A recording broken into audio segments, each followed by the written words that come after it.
एक प्रश्न, जब बाबा कहते हैं बेहद का वैराग्य रखो, बेहद की वैराग्य वृत्ति, तो ये बेहद की वैराग्य वृत्ति थोड़ा स्पष्ट करेंगे दादी?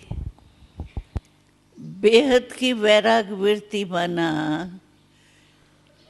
किसी के तरफ, आत्मा के तरफ, पदार्थ के तरफ अटैचमेंट नहीं हो, आसक्ति नहीं हो। एकदम जैसे यूज भी करते हैं, जैसे दवाई जरूरी समझ करके यूज करते हैं, दवाई में कभी लगाव नहीं लगेगा, मजबूरी से जरूरी समझ के, आवश्यक समझ करके लेते हैं। तो ऐसे ही कोई भी पदार्थ या कोई भी आत्मा का संबंध उस आकर्षण से, लगाव के आकर्षण से हमारे पास नहीं हो, न आत्मा न पदार्थ, न कोई संस्कार। कोई संस्कार से भी समझो हमारी नेचर है, हम कह देते हैं मैं चाहती नहीं हूँ लेकिन मेरी नेचर आप ही काम कर लेती है, क्या करूं।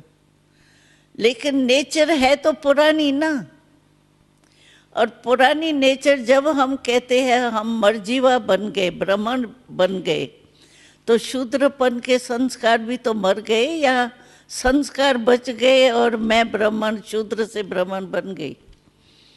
तो संस्कार भी तो मर गए ना पुराने।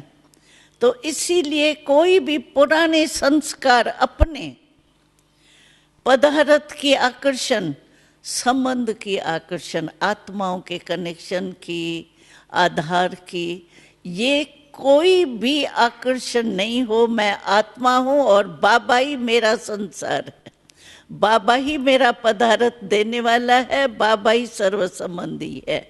एक ही के उसमें रहें, इसको कहते हैं बेहद का वैराग।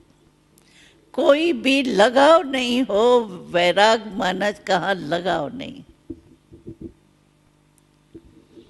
सेवा में भी नहीं, मेरा जिज्ञासु, मेरा सेंटर, मेरे जिज्ञासु की मदोगरी, ये भी रंग है, क्योंकि मेरा तो है ही नहीं ना, बाबा का है ना।